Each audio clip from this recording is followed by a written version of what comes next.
How? Yeah. This is the bees. Um,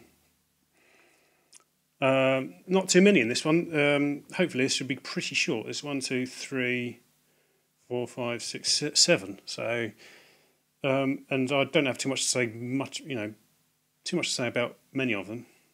So it should be pretty quick. So this will be a nice, quick video.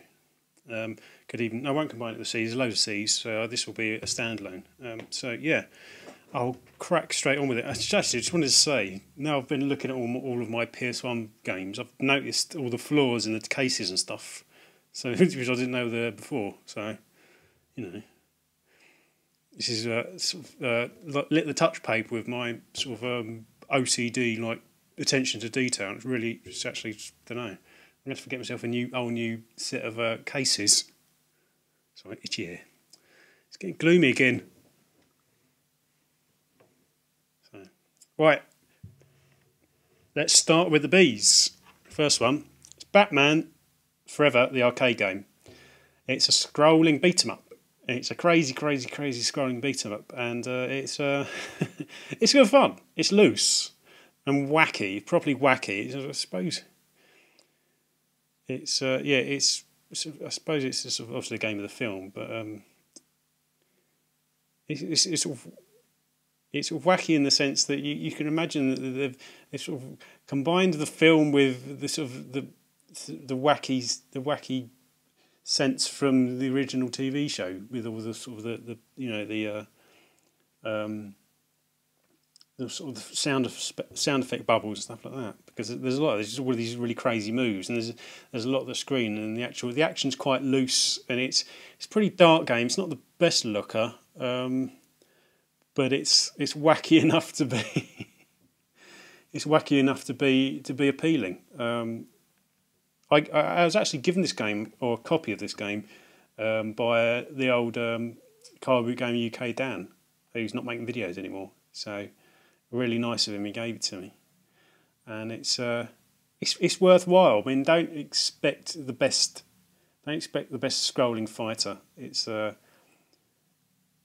a little bit rough around the edges, but again worthwhile. It's like I said, it's pretty loose. The action's pretty loose. I mean, I think there's often a difference between the best and the worst. Well, this isn't the worst, by any stretch of imagination. The best and the worst scrolling fighters is sort of. I mean, the best ones, they have a certain weight to the action, don't they? And I mean, you don't really notice it until you play them. You sort of play them. You compare them directly, and you notice there's like weight to the punches and stuff. I mean, that's what I always thought with Streets of Rage. That's probably why Streets, especially, I don't know what I'm talking about. But I do know what I'm talking about. I'm just making my point really badly. But the action in this is worthwhile. It's a worthwhile game. Give it a crack. It could cost you a little bit, but I don't think it should do. Really. It's I mean, when it comes to games of films, it's not the worst by any stretch of imagination, but it's a worthwhile scrolling beat 'em up. But it won't set the world alight. That's the point I was trying to make. This one, there aren't too many games in my collection that are pretty rough, that that aren't decent games. This is probably one of the weakest. It's called Blaze and Blade. It's an action RPG. It's that's not that early. It's from, there's a date, 98. So no, it's not that early. It's Blaze and Blade. I bought this when I was at university. I took a punt on it purely because of the box and the artwork, and the character looks like the character out of Wild Arms. Looks like Rudy Rough Nights out of Wild Arms. It's an action RPG, but the main selling point, it's a rough action RPG. It's not fluid. It's 3D backgrounds with sort of 2D characters. It's not fluid, but the main appeal is the fact that you can have 4 players in it. If you've got multi-tap, 4 players in it. I think that was the main reason I bought it originally, and I've only ever played it with 2 players. And me and my mate John, we sat down and played, and we gave it a good go. I mean, obviously, it's got use magic and everything, all the RPG sort of standards, like sort of melee combat and magic and stuff like that. But it never really it won't set the world alight. I said that twice. I said that about Batman, didn't I? No, we played it as 2 player. We played it in 2 player, and it didn't really capture the imagination. Who's it by? No, I thought it said Sunsoft. No, Funsoft. That's the answer. Yeah. Even in 2 player, it didn't really capture our imaginations. It didn't really draw us in. It's not the easiest to get hold of, and it's probably one of the reasons why I keep hold of it. It's a bit of a sort of curiosity, a bit of a collectible, but it doesn't cost a lot, and it's not a brilliant game, but I keep hold of it all the same. That rhymes. It's Blaze and Blade. Let's read a bit at the back. Enter the magical land of Pharesia, where you can participate in the adventures of 4 heroes who travel the land in search of fame and treasure. Discover Pharesia's incredible landscape, all its dangerous monsters and secret locations. Walk the perilous paths into numerous dungeons and prepare for the unknown. All of which means you're guaranteed the finest action FRP. What's FRP? I've never read that before. 3D based, user friendly and easy to start action RPG. Yeah, total of 16 different player characters. Offer many. 400. Oh yeah, it's just a solid. RPGs. They always give you that. How many characters they've got to recruit and stuff like that, and how many different weapons they've got to use. But it's okay. I mean, it's probably more for collectors than anything. 2D fighter. It's probably the first 2 one-on-one fighter. It's bloody raw. It's bloody raw. I think. Sort of the main appeal of this is the fact that you get to change into monsters, animals, isn't it? Not my favourite. Again, I much when it comes to fighters, I much prefer 2D fighters against when it comes to polygonal 3D fighters. I just think the control input is much more comes out. It's much more immediate. The response to the control input is much more immediate with 2D fighters. There's always an element of lag, sort of a pause with 3D fighters, even the best ones. Even like sort of Tekken 3 will have the same. Whereas this is by no means the best 2D fighter, 3D fighter on the PS1, but it's bloody raw. So, right, RPGs. Breath of Fire 3 and Breath of Fire 4. I'll get them out at the same time, might as well, because you know what's going. Favourite, probably this one. Purely for the artwork. I think that they both feature a little blue-haired boy called Ryu. There you go. You can see him on the front of this one. Ryu, and he's a dragon, and he starts off. He doesn't know he's a dragon, and he sort of finds out he's a dragon through the course of the story.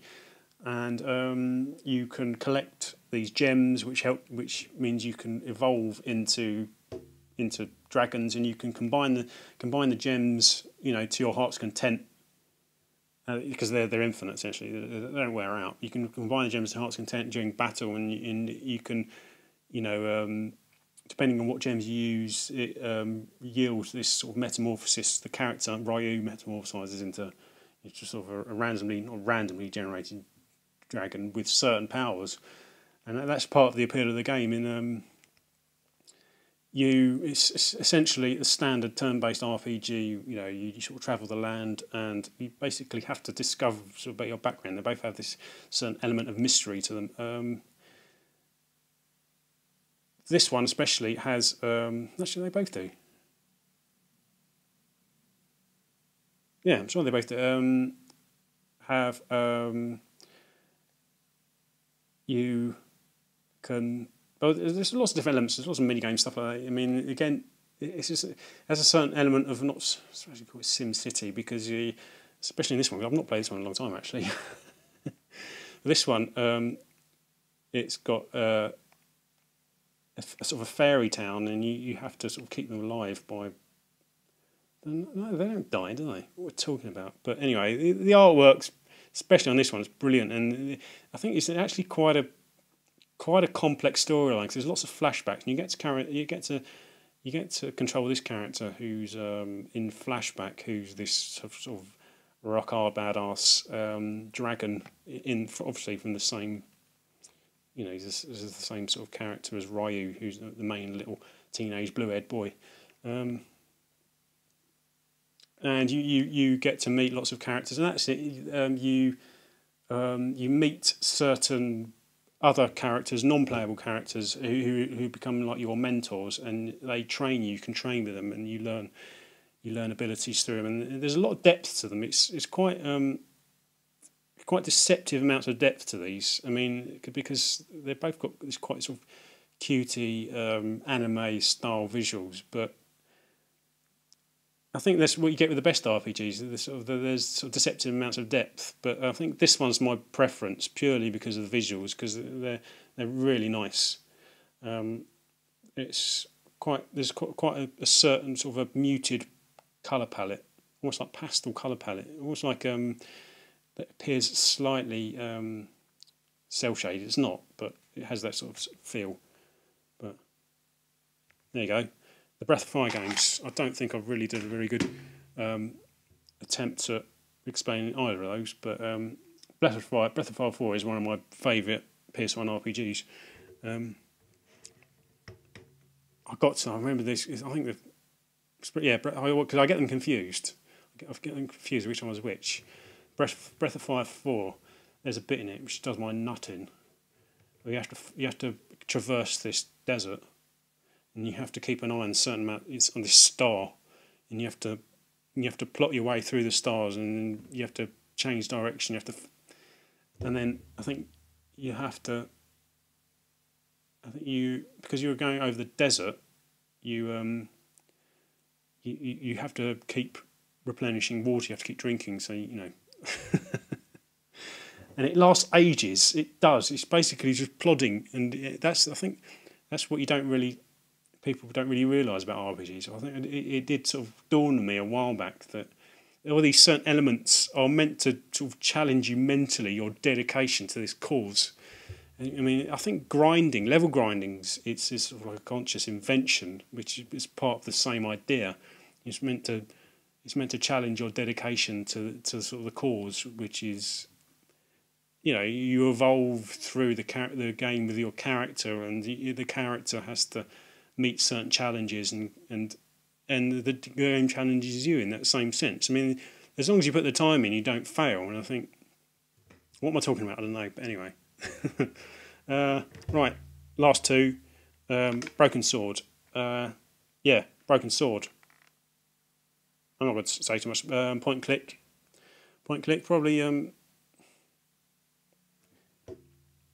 Probably my favourite point and click game on the PS1. Compatible with mouse. That's why I bought my mouse originally. My PS1 mouse originally to play with this, but then I sort of ended up trading my original copy in. I just sort of bought it back a few years ago, but it's a Broken Sword.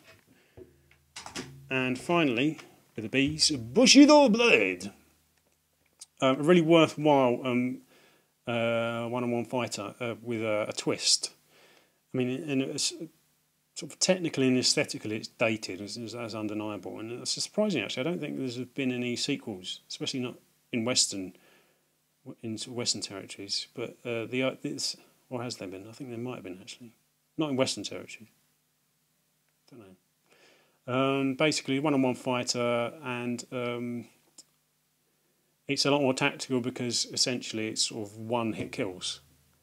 Or you can you can injure opponents, and you can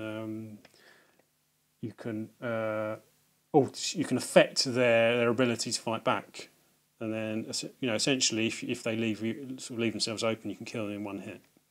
That's the twist. So it's not just you don't get a life bar. That's the point I'm trying to make. There's no life bar, but it's really worthwhile. It's I think there's a lot to be got from the games like this. You can get really good at them, and I think sort of a match between two people who are really good is a really worthwhile thing.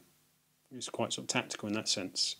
It's not just sort of a, you know, draining a life bar. And I think that sort of the sort of that ability to kill your opponent quite quickly adds an element of tension which you don't get with games with life bars. But there you go. Those are the bees. I don't think I did a really shit job talking about those. I think I'm.